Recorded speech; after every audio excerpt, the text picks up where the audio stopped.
Hello and welcome. Today I'm excited to be joined by Sid Ramnarace. Sid is a brand strategist and design executive who has transformed iconic consumer brands through innovative omnichannel marketing and consumer obsessive design thinking. Sid brings over 30 years of expertise spanning automotive design, consumer goods innovation, and global brand strategy. He's crafted consumer experience for Fortune 5, not Fortune 500, Fortune 5 companies, venture backed startups, and PE owned enterprises, bridging industrial design, brand strategy, and cutting edge technology, including AI and generative tools. His journey began at Ford Motor Company, where he spent 9 years leading interior and exterior design for Ford and Lincoln vehicles, pioneering consumer journey mapping and developing expertise in sensory perception that proved invaluable in his later life in consumer goods. At Lifetime Brands, Sid climbed from senior industrial designer to senior vice president of brand strategy over 14 years, the international CPG marketing across the US, UK, Mexico, Brazil, and China. More recently, Sid served as VP at Cuisinart in global brand strategy and as EVP at Videri Inc., leading IoT product development. He also serves as a fractional CMO at Essential Foods Group. Sid is an active educator, guest lecturing at Massachusetts College of Art, University of Illinois, University of Michigan's Ross School of Business. I can't believe you're doing all this stuff. While mentoring on the ADP list and designed.org. His amazing portfolio includes Ford, KitchenAid, Whirlpool, Aston Martin, Walmart, Mazda, Volvo, and General Electric. His work has earned International Design Excellence Awards and coverage in the New York Times and Bloomberg Business Week. Sid, welcome. Would you like to tell the ladies and gentlemen a bit more about yourself and what exciting things you're seeing in the industry these days? Thanks, Tim. It's really a real pleasure to be on here with you. You know, you talk about that consumer lens. The consumer lens has probably been the thing that's the animating feature in my career for years. So as you mentioned, I started at Ford Motor Company. And at the time, this is in the mid 90s here, Ford Motor Company was depending on who you ask, was either a Fortune 2 or a Fortune 3 company at the time. So third largest or second largest corporation on earth. So back then, they were bringing in revenues of about $140 billion, right? So as a young person starting their career, being brought into an industry like that and a company like that, it's a master class and you are surrounded by people who are at the top of their game, right? So it was an incredible honor, education, very, very proud to have been a part of that Ford family for as long as I have, almost 10 years. And one of the things that it teaches you that still informs how I kind of look at things today is understand your customer. Understand your customer with just laser focus. Help them to animate things about their lives that bubble up to the surface so that you can understand them better. Help them to see that there's a qualitative side to things, not only just a quantitative side. There's solutions, but we're emotional creatures and understand how it is that we can kind of pull them forward.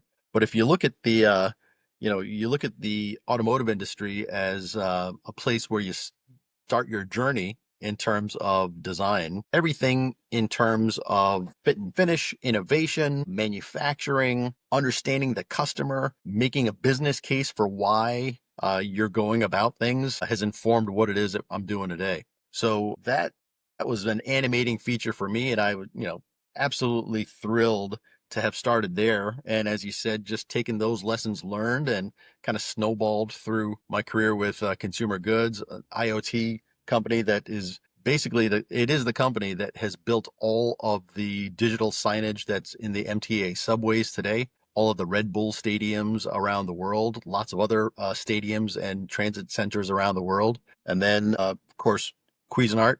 And finally, now I'm working on this is a very exciting venture.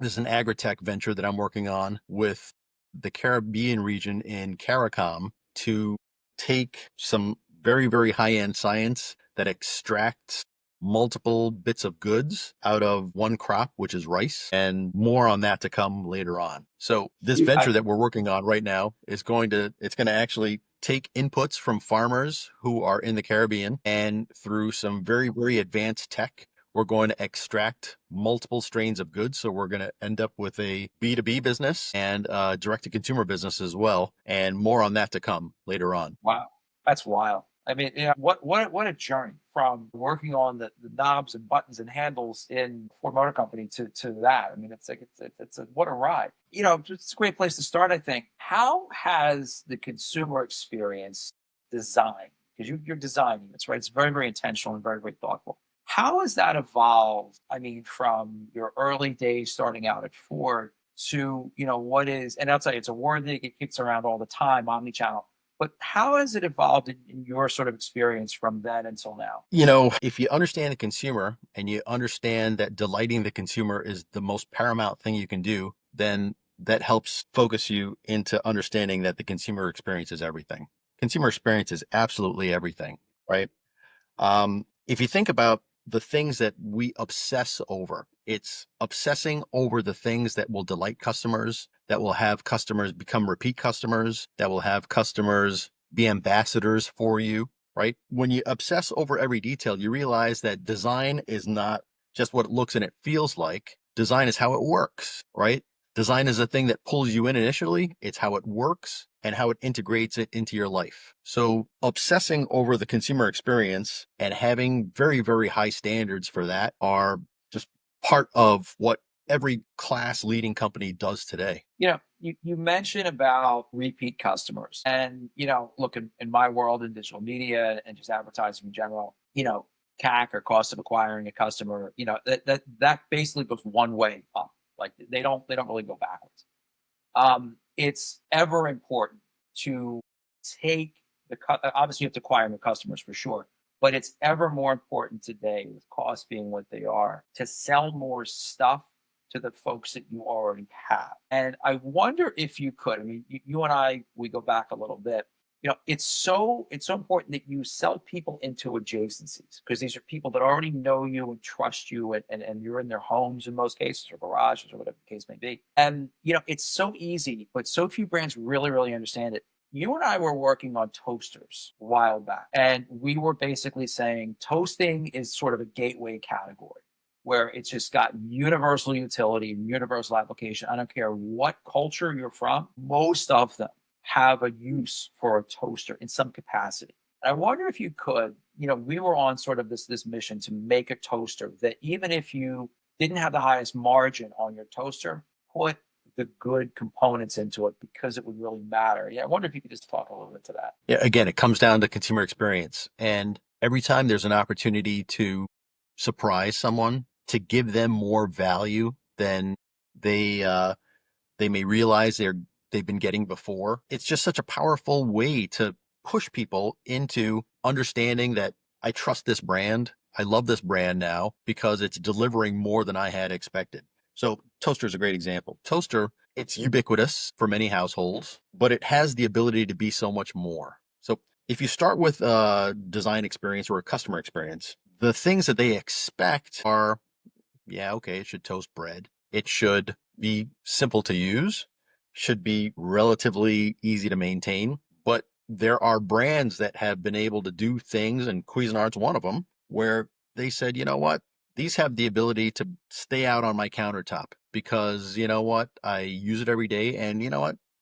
Doesn't look that bad. It actually is a bit of jewelry on my countertop. I get a lot of utility out of it. I'm proud of having it out. There are explicit and implicit reasons that people leave things out. So, the icon of the kitchen has always been the KitchenAid mixer, right? And it became the icon in the days of Martha Stewart and, earlier days where it was a symbol of, well, here's the level of craft that I use in the kitchen. When I'm putting things together, I may not use it every day, but here it is, right? So it was always sitting in the back in Martha Stewart's set and became a bit of iconography for the kitchen. Years before, it was the Cuisinart food processor. That was the symbol that it was, believe it or not, you can look this up in history. That was kind of the early symbol of affluence in a kitchen. Like, hey, look, I'm using this high-end Cuisinart food processor, right? And today it's maybe the espresso maker,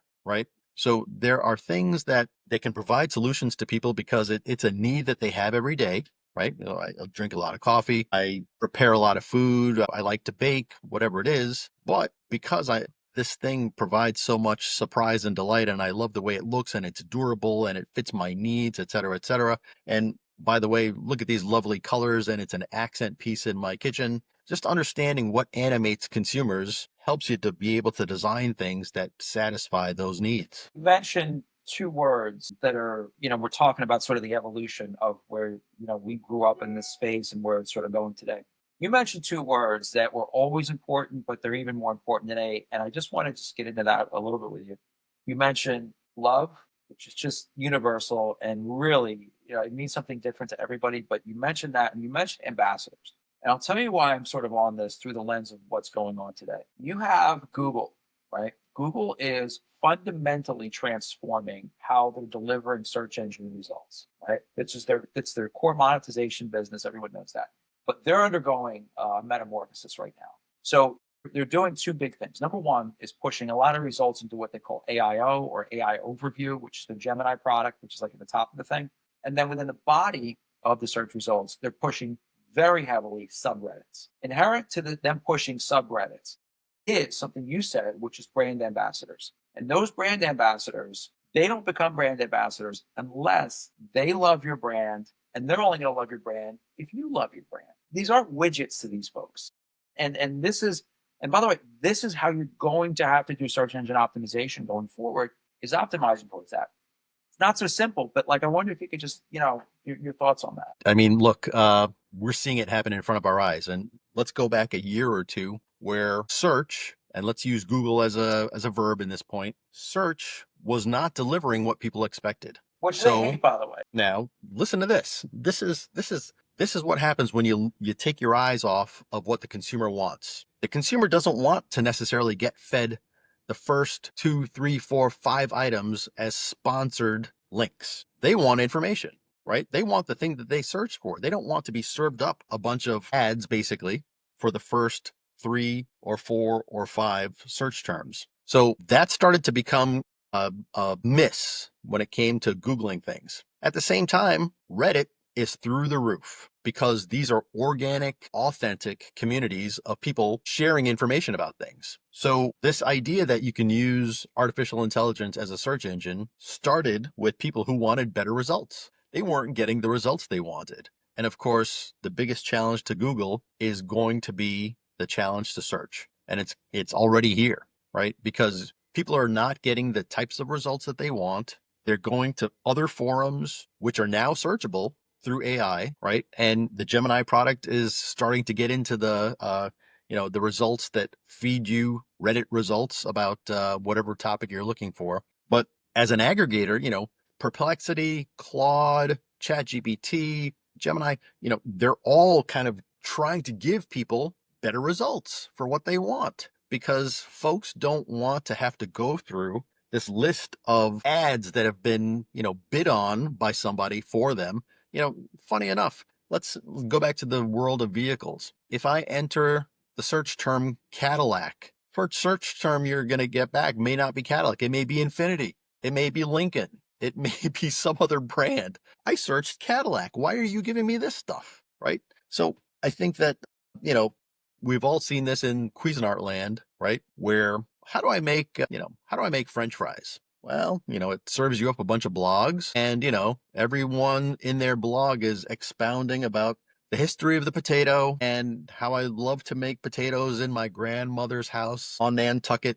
You've got to read this big. I just want to learn how to make French fries. I don't want to have to read all this other stuff. If you're not giving folks the things that they want, you're not giving people the search results that they expect based on their inputs. We're all time limited. We don't want to waste time, right? And now, because we're just so dopamine addicted to devices, if we don't get what we want quickly enough, we will swipe, right? So when it comes to search, the way you What's were, interesting? You got it. no, well, when it comes to search, if you're not customer focused, if you're not giving people what it is that they want, then they'll move. They'll move. They will, by the way. And you know what? And I, just on a personal mission here, I've got a front row seat for this. Agentic commerce, it's coming. Like it's hot. Like that's going to be really, a white hot thing coming down the pipe. And I'll tell you, if you as a brand haven't invested in the right way, very, very thoughtfully and carefully over the last several months, years, what have you, you're going to get left in the dust. You just will, because these are not something that you're going to be able to just game the system, because it's smarter than that. Like, it knows if you just, woke up in the morning and realized, oh, SEO is important, Reddit's important, brand content's important. Like, it's beyond that. Like, and you will just get left behind. It's interesting, Sid. This is really in the crosshairs of sort of your world. I don't know whether you saw Apple launch their new or announced their new version of CarPlay called CarPlay Ultra. Right. Within CarPlay Ultra, they have nodes in there that they're leaving open for shopping. So it's absolutely wild. It's funny. Do you know Jared Slomack? No.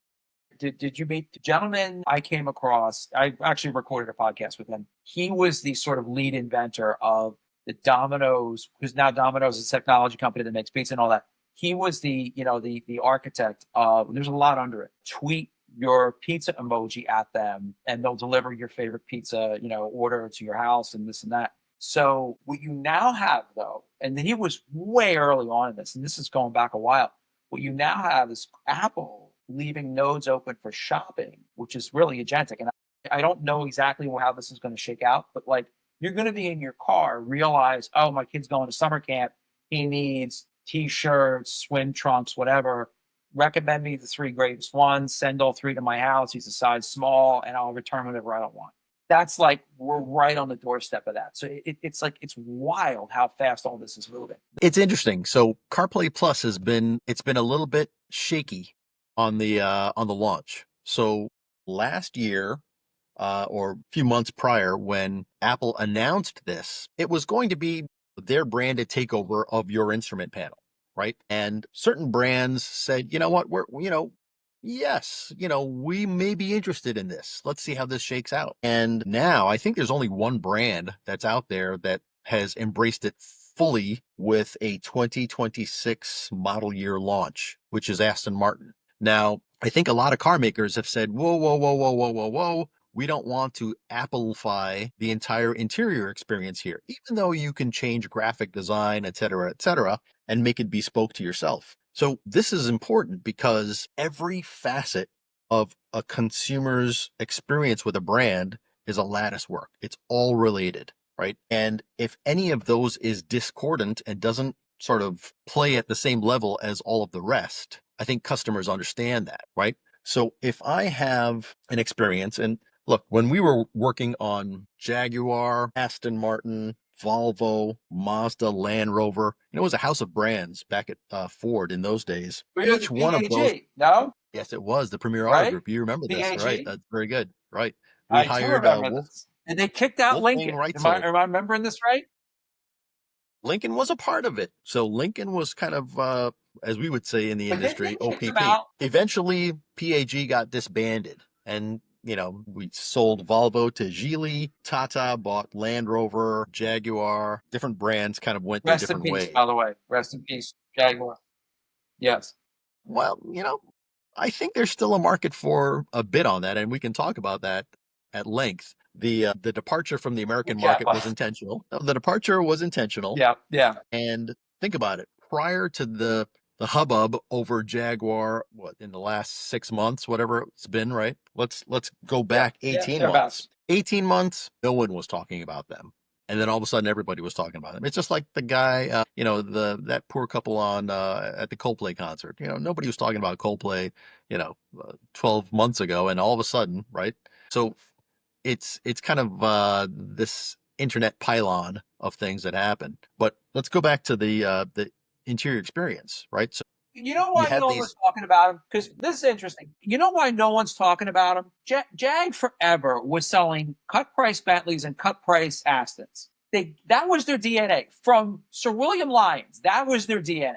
When they got away from that and they became a Me Too of like these crossovers, they were already in second place at best. And that's a terrible place to start a business. So when they got away from their DNA, they just they tanked. That's right. That's right. So when you stand for something as a brand, you want to amplify that, clarify and amplify, right? Because in this world of commoditization, folks may see a bunch of SUVs in a lineup or a bunch of, widgets in a lineup that have very little distinctiveness, if you don't have a unique selling proposition, and this goes back to understanding your customer. If you don't have a raison d'etre, you don't have a unique selling proposition, you are likely going to fail. And we don't have these conversations internally to the degree that really pressure tests everything before we launch. Why are we doing this? What do we have to say? Why should anyone care? Why should we be the inevitable choice? Let's talk about this. And it doesn't have to be resolved 100%, because if you've resolved something to 100%, you're probably too late.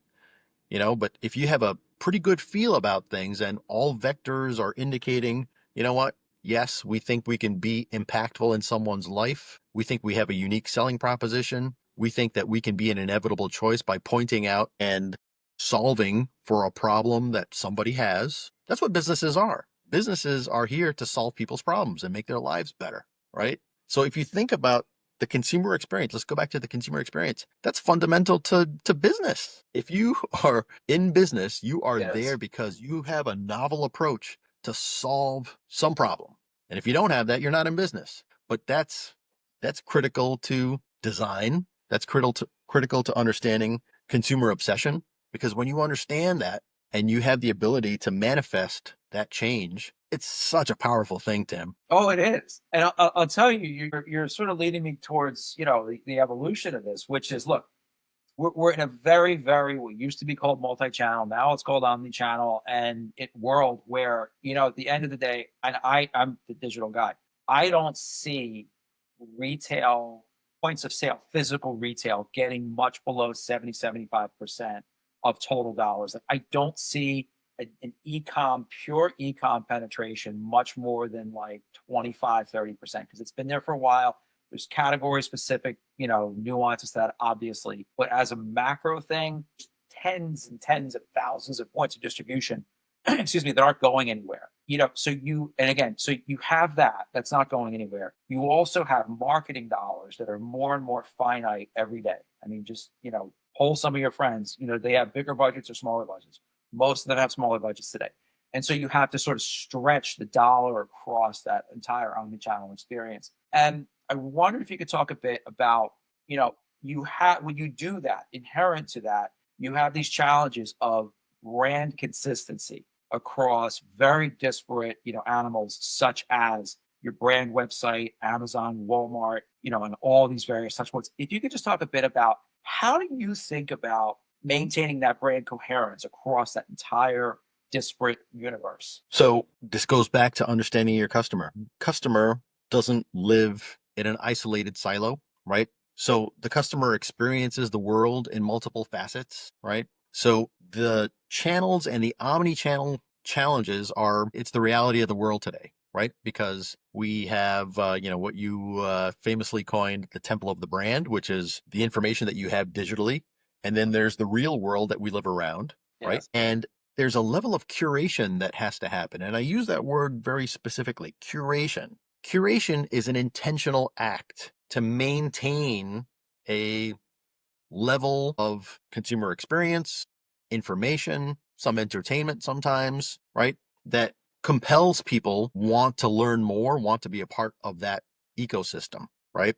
But ultimately, if there's not a value add in any one of those channels, right? And those channels, they can't be silos. You have to be able to integrate them. You have to be able to integrate them. And there needs to be a level of understanding that there are levels, right? There are different channels that may exist depending on your brand and your customer. Some customers may, need to touch and feel, right? So let's use retail as an example. There are some retailers where the in-person experience is going to be more important than an online experience. And I'm going to use the TJXs of the world and Marshalls and Home Goods, because it's about the treasure hunt, right? It's the things Perfect. that you're going to. Yeah, Right. So, exactly. there are some things that are experiential in person that are going to be more important than, maybe the volume on the digital aspect of things, or the experiential aspect of things that are not physical and in store may be different.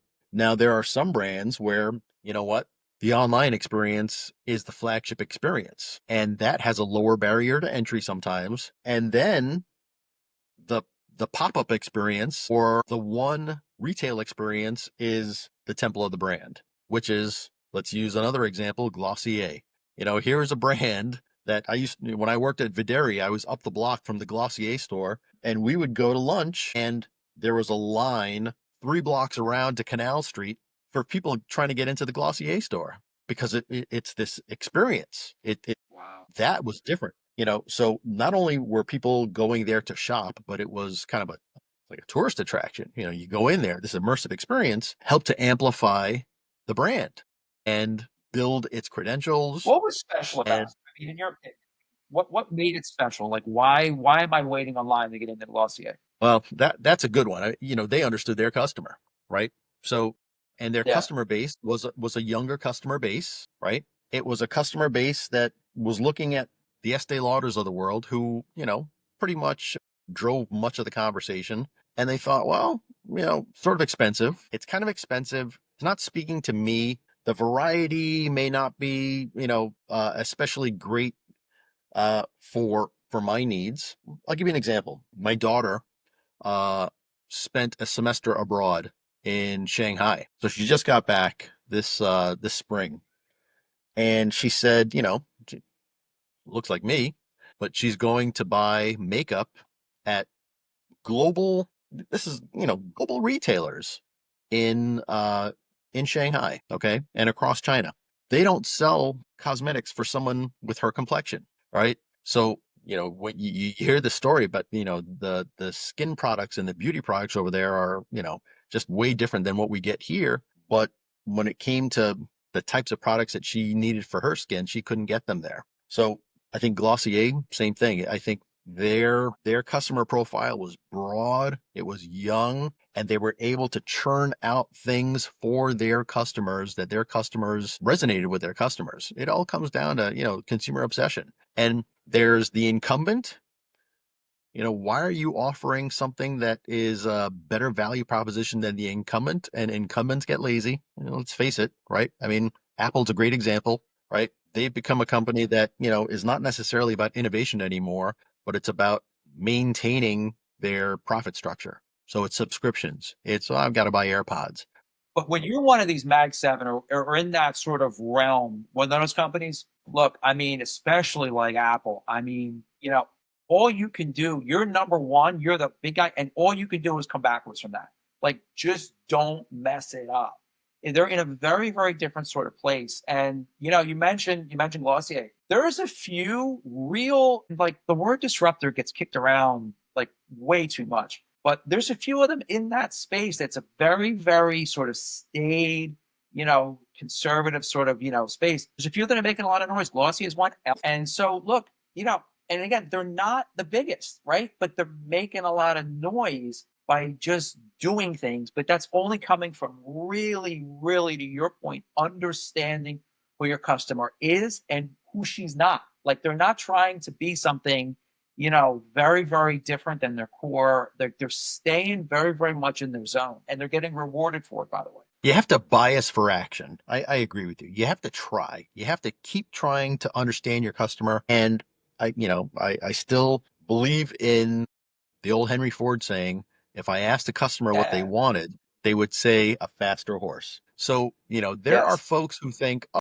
just look at the reviews, and that's precisely a roadmap for what a customer wants. That's a part of it. Ideally, you want to do the Wayne Gretzky, and I'm going to, mix all my metaphors, but go to where the puck is going to be, not where it is, right? Yes. So think about this. You talk about getting calcified and kind of getting stuck once you're a leader. I'm going to go back to Ford because, again, masterclass in how to do this right. So the F-150, class leader, bestseller for 45 years, right? Think about this intense focus on customers that Ford has had to be able to track this properly and for 45 years have a competitive product that is so compelling that it is the top seller in the country. So 45 years ago, pickup trucks were work trucks. Ford said, you know what?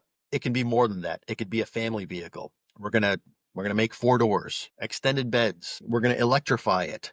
We're going to add GPS and workstations in here. I mean, the amount of change that they've been able to add that is a result of massive consumer obsession, understanding the needs of customers, understanding and anticipating what it is that they're not able to articulate. Customers aren't thinking about your brand day in and day out.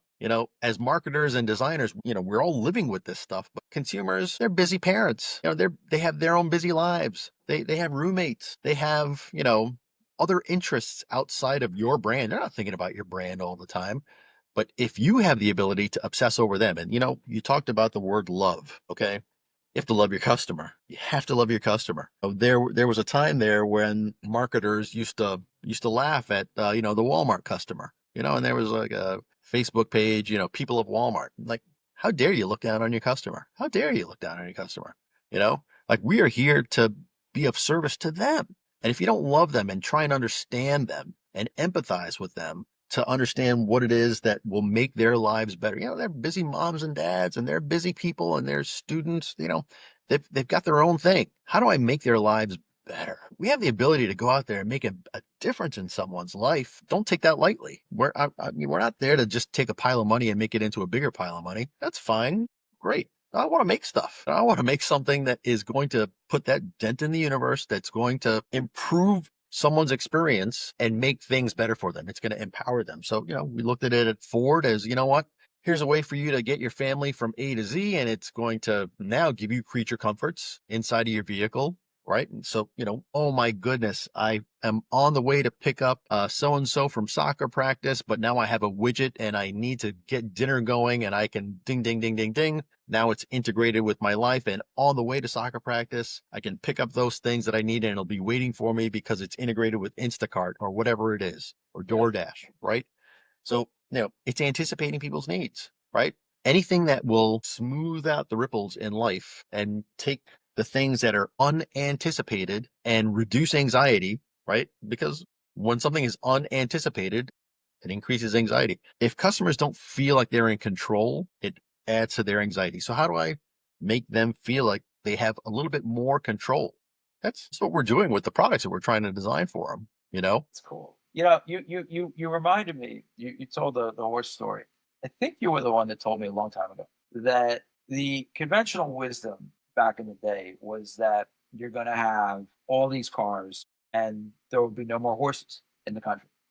And the crazy thing is that today there's way more horses today in the US than there ever were pre-car. You're tying this, really interestingly to artificial intelligence and Gen AI and machine learning and robotics. What's interesting is that, you watch some of these futurology people like I do, and by the time you're done, it's like you just want to like, oh my God, it's horrible dystopian. And I just don't believe that, right? I think human beings are going to figure out how to live cohesively with this. And look, at the end of the day, when you give humans technology, they make lives better. They become more productive, and they adapt. Like, and that I just believe that's going to happen. But what's interesting is that we're in like the first inning, top of the first inning of generative AI, and I'm curious where because you're a student of this stuff. Do you see some horrible dystopian future where nobody has jobs, or are you seeing humans take what's there and invent cottage industries out of it and to become much bigger and bigger industries? Like, how are you seeing this all play out? Like, so let's go back to the horse, right? Yeah. So You didn't know we were there talking was a, about horses today, did you?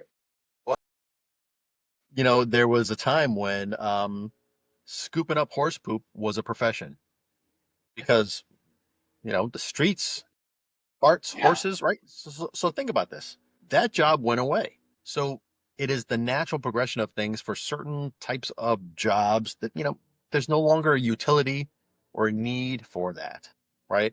Which is fine because we're advancing, and there will be jobs and there will be careers and there will be pursuits and passions that we haven't even thought of yet that will come about, right? Now, I look at AI and, generative AI as a tool, and you know what? At the heart of it is understanding how to use those tools to your benefit, right?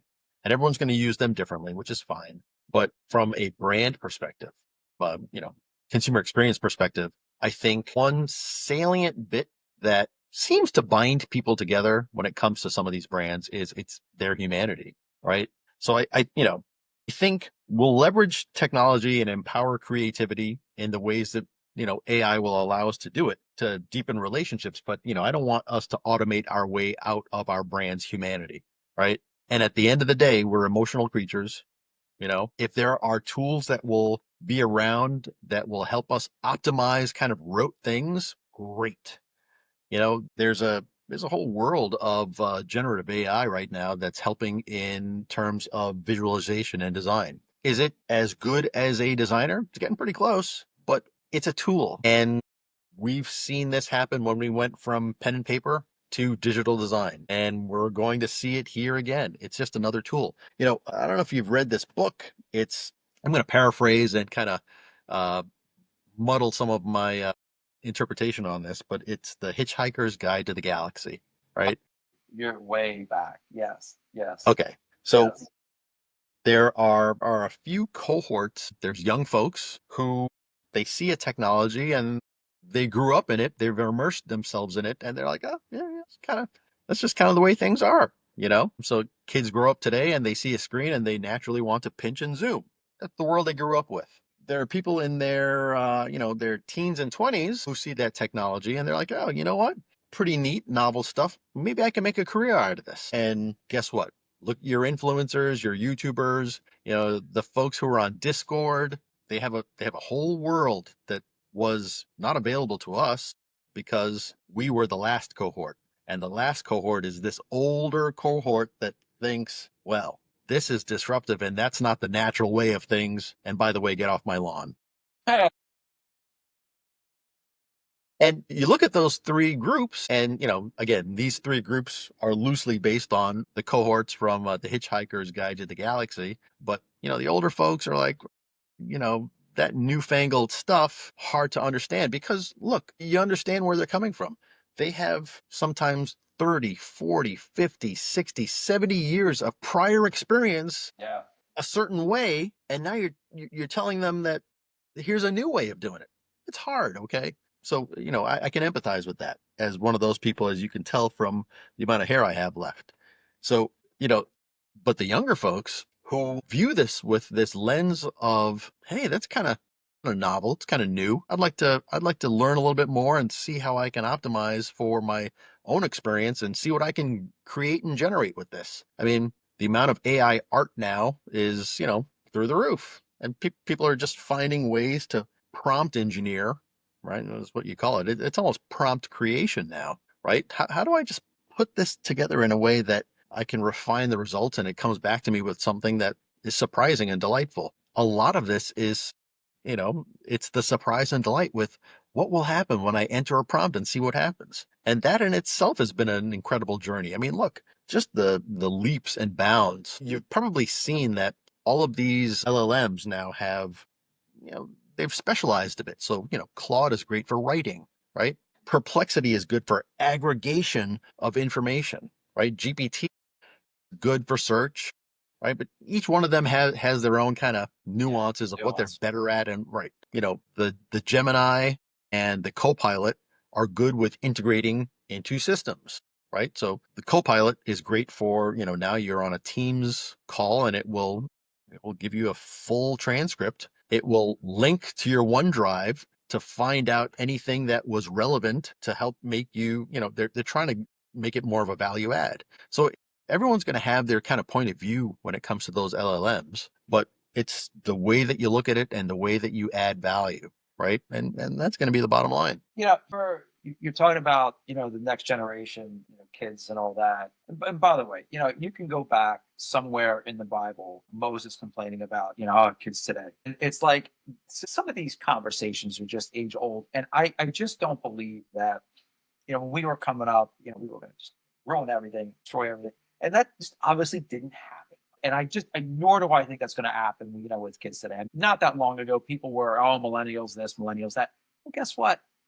That was every generation. You had some, Gen X people, boomer people that were whatever. It's not a broad brush, but I really, really do believe that, what this generation, like our kids' age, that are about to sort of enter the workforce and the world and start inventing things and building things. I think it's amazing what they have ahead of them. You work with these kids. I mean, you are a teacher. You are educating these kids.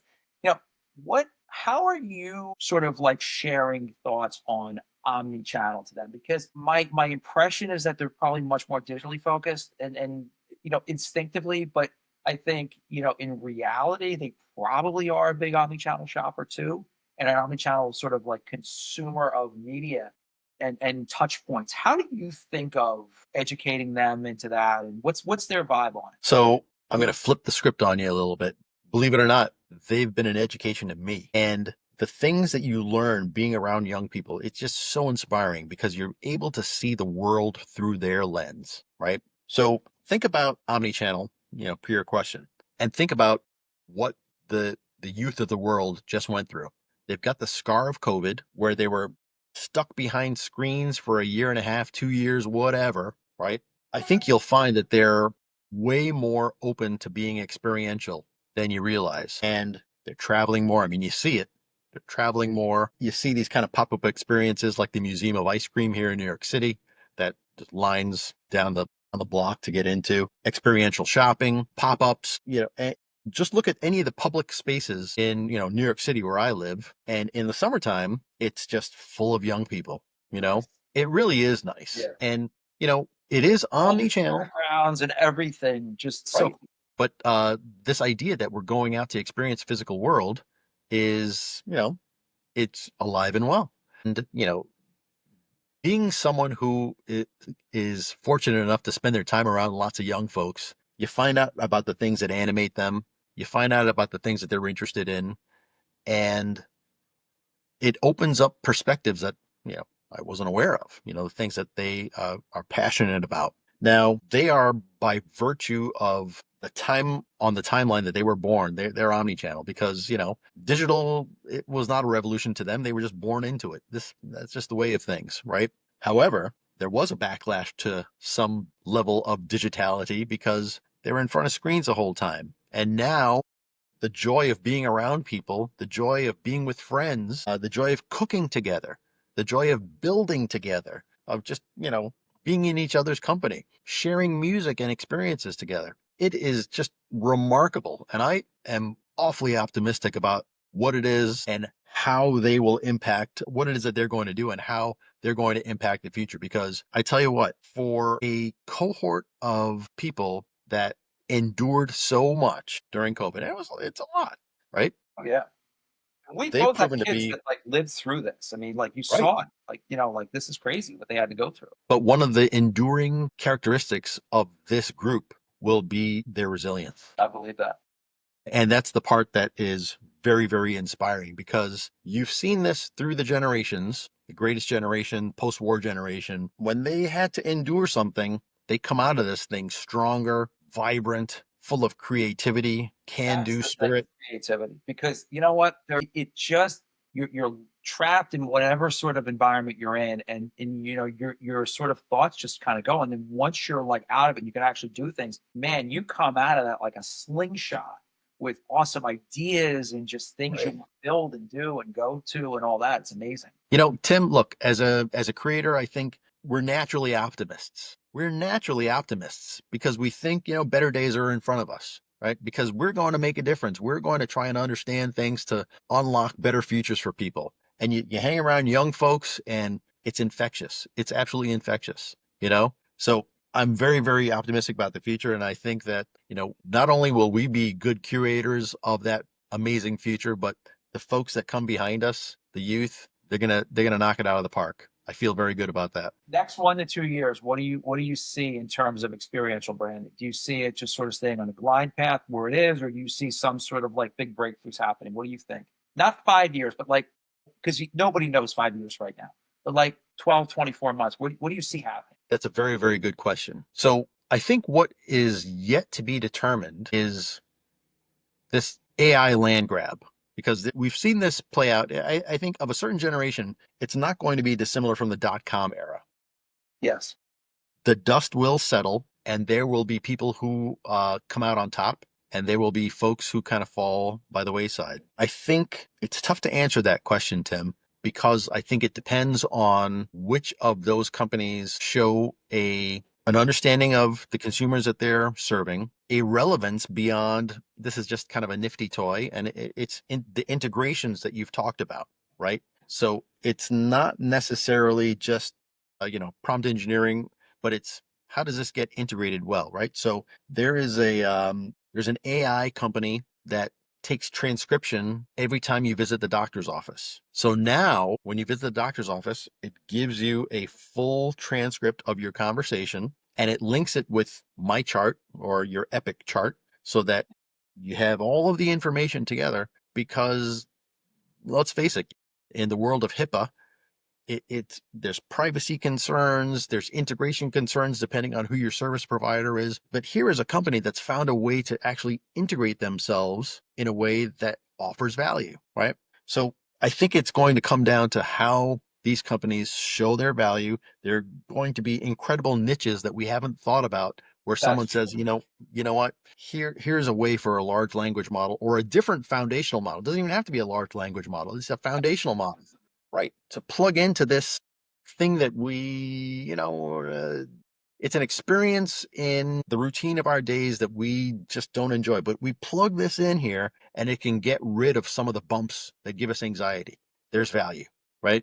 So I think it's just taking a look back at the broad swath of our lives and understanding, okay, here are ways that we can add value. And again, Tim, it comes full circle. Come back to understanding your customer. That's what it is. And these are not widgets that they're selling or widgetry services that they're providing. These are, and by the way, there's actual human beings. I'm looking at my notes here. You go back to humanity. And then, these are like big, lofty, sort of like, existential things, love, humanity, what have you. But guess what? Brands that put it in, it's very obvious on the other side.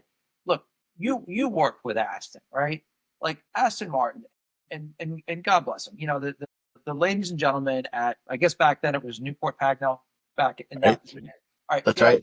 they look, they probably with a hammer, a little ball peen hammer, they'll Was. and it showed. And was it geometrically perfect like I could get on a Honda back then? Certainly not. But like it showed humanity. And there I think until the end of time, that is going to matter. No matter how much amazing generative AI and robotics and this and that, you're still gonna have to have that touch. And it just gets back to knowing your customers and knowing your audience. So it's fascinating. Wow. I think that's how you build something that's durable. And something that's durable endures, it transcends, it is meaningful to people. But if you understand what's important, so is,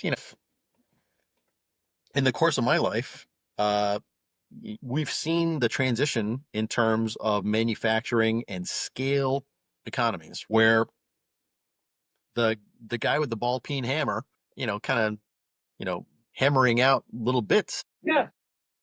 the value placed on that is not less, it's different than something that is scaled and mass produced. And there's a point of differential for both. There's a very good place in the world for a Patek Philippe, and there's a very good place in the world for a Timex, right? Understanding your customer, is there a critical mass of people that we are solving a problem for that can help this business to be enduring? Yeah, maybe. I mean, look at Rolex. Rolex founded in London, right? They just found ways to refine their product to a point where, it is masterful piece of engineering. But you're offering a value to the people who appreciate that. Does it do anything different than a Timex or anything else in terms of telling time? Maybe not. But the way that Technically, it works. but the way that it works, you're right. There's a story behind it, right? There's a level of craftsmanship behind it that, there's a critical mass of consumers that appreciate that. And it comes down to understanding your customer. Your customer, the Timex customer and the Rolex customer may not be the same people, but they have an appreciation of different things. One may have an appreciation of the craft and the 100 odd pieces that go into that fine timepiece. And the folks who buy the Timex, that's not on their mind. I just need to be somewhere on time, right? So understanding your customer, and there are scales for everything as well, because there's a scale that may appreciate craft, and there's a scale that, that's not that important to me. The thing that is important to me is something else. Understanding your customer. We're not monoliths, right? I think marketers try to throw That's everyone into buckets, yes. right? They And try. by the way, I think it's an excellent place to land this is that you should not be talking to monoliths today. Because I don't think they certainly don't exist today. And I think probably back in the day you had to because you didn't have the level of sophistication that we all have today. But if you're trying to speak, at a monolith rather than having a dialogue with your actual audience, I think you're doing it wrong. Look, David Ogilvy probably said it best. He said, customer could barely absorb one message. When you're trying to explain like five things to them at once, it's kind of Yeah. difficult.